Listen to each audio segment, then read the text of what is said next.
People ask, how can you say God is the creator of everything? Here's why the question actually points us towards a creator. Science itself tells us the universe had a beginning. The Big Bang was not an explosion inside space. It was the beginning of the universe itself.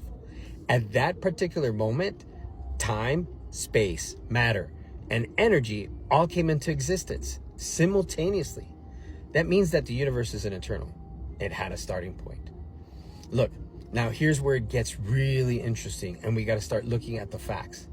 The first law of thermodynamics literally says that energy cannot be created or destroyed. It can only be transformed.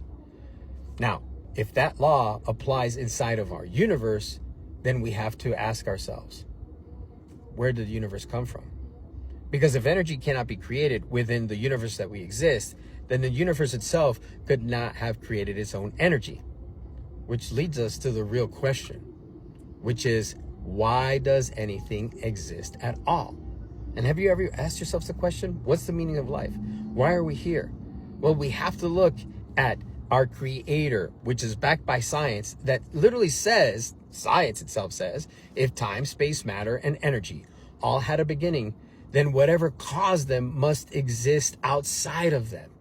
Outside of time, outside of space, outside of matter.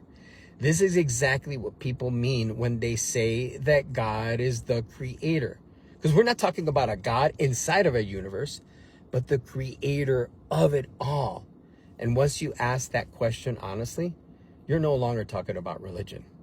You're really asking about reality itself and the existence of life and why we're here on this planet.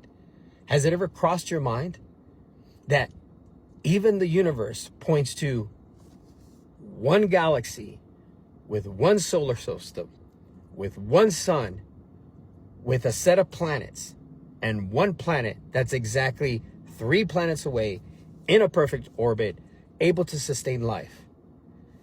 All of creation points to one way, one life. Who does that sound like? I am the life, the truth, and the way. Nobody comes to the Father except through me. Sounds like what Jesus said, right? This is why we say that creator. This is why we say that it was all about Jesus. When you actually look at science, actually deeply look at science, you realize that everything points to a creator who exists outside of time, space, matter, and energy. Yeah. Science itself points to God. And before the 1850s, 1880s, the vast majority of scientists believed that studying science was the art of understanding creation made by God. Truly pray this helps. God bless.